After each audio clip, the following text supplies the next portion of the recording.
A Toronto police officer who beat a black teenager so badly he lost an eye has been found guilty of assault, but not aggravated assault. It's a shame that the police seem to get lighter sentences for committing a crime. If anything, the punishment should be harsher due to level of trust and responsibility placed on their head. This exact thing happened in The Wire Season 1. Some things never change. He's been suspended with pay for 3 years. And made $100,000 last year. This isn't justice. Michael, who made more than $100,000 last year, has been suspended from the Toronto Police Service with pay since being charged in July 2017. He was off duty when he attacked Miller. So this asshole has been getting paid throughout all of this? Good money. Fuck these goddamn laws. This is the best TLDR I could make. Original, https://www. vice.com/n_ca/article/ep4pbz/Toronto cop found guilty in assault on black teenager who lost an eye, reduced by 93%. I'm a bot. DeLuca said it is inconceivable that Michael, who was pursuing Miller on foot without shoes on in winter, failed to identify himself as a police officer or indicate that he was trying to arrest Miller. A Durham police officer who arrived on scene to find Miller bleeding allowed Michael to handcuff Miller. Following the ruling, Miller's lawyer Julian Falconer said he has outstanding questions for Durham and Toronto police, including how Miller was arrested when he was the one who was badly injured, why neither police service involved the sue, and what role the brother's dad, a police detective, played in a cover-up. Extended summary, http://np. reddit.com/r/auditl/comments/gu0out/a_who_beat_a_black/faq, http://np. reddit.com/auditl/comments/31b9fm/faq_auditl_bot/version 2.0.2.501733tl, DRS so far. Feedback, http://np. reddit.com/message/compose, 2=%23 auditl PMs and comments are monitored, constructive feedback is welcome. Top keywords, Miller #1 police #2 assault #3 Michael #4 pipe #5 Eli 5 The difference between the two. What do you have to do to get done for aggravated assault? Or is it as simply as not be a police officer? The judge had a hard decision to make in this case with today's social atmosphere. Keep in mind that both DeFonte and the cops lied in their original stories, DeFonte saying they were just walking and were attacked, and the brothers for interrupting the investigation or something to that effect. By admission of one of DeFonte's friends, they were breaking into cars and stealing the contents. They were caught breaking into a truck on the off-duty officer's property IIRC. While I'm fine with the off-duty officer pursuing DeFonte and apprehending him, the beating with a weapon was completely uncalled for and over the top. The kid lost an eye. Both the assailants should have been charged with more than just assault and punished accordingly. I also hope he's allowed to seek monetary compensation for the loss of his eye. You missed the bit where 20,000 people watched the verdict on YouTube Live. Gautam Ned Presbo. It's because the police officer wasn't aggravated, he was happy to beat the poor boy. /s if you're completely dense. This part of the article is really telling of the PD's culture. In July 2017, after Miller's lawyer informed Ontario's police watchdog, the Special Investigations Unit, the brothers, whose father John Theriot is a Toronto police detective, were charged.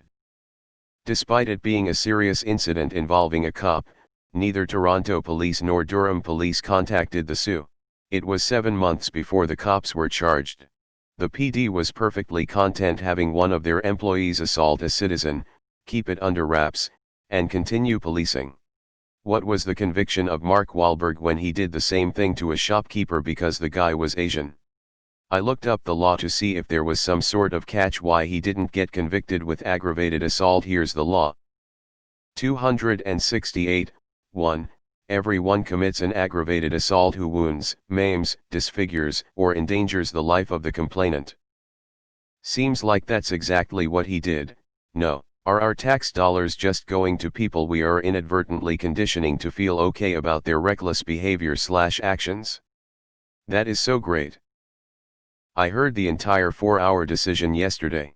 Crown fucked up by not including assault with a weapon.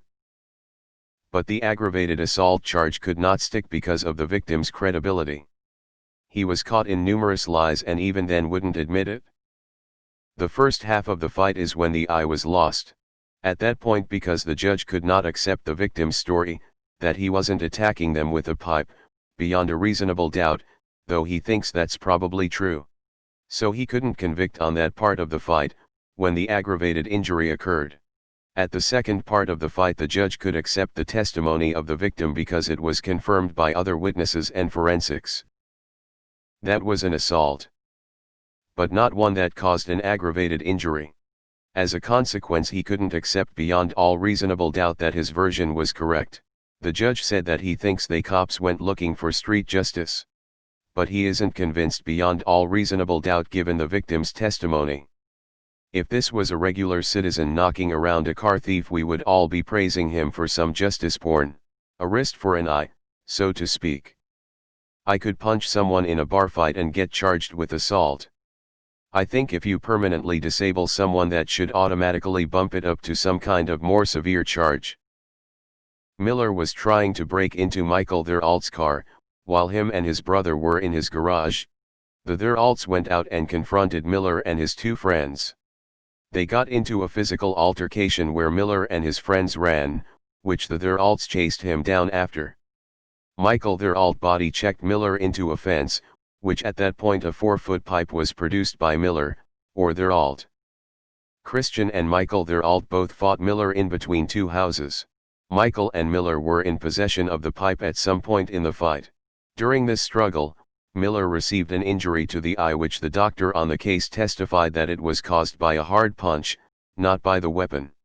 After Michael subdued Miller, Christian went to call the cops, at which point Miller managed to get to a neighboring door, that he banged on when Michael came up behind him and hit him again.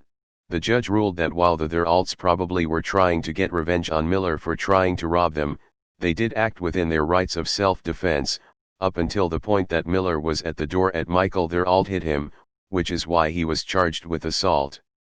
The judge ruled that the injury Miller suffered was caused during the time that Michael Thuralt was defending himself. They were found not guilty of obstruction because when they gave their statements it was a high-energy situation with adrenaline pumping, and their explanations for what happened, though a little different, weren't different enough for it to be obstruction and appropriate for the situation and state they were in. I agree with the ruling, with the facts presented. Devontae Miller was mostly not credible as a witness, which made it harder to prosecute the defendants.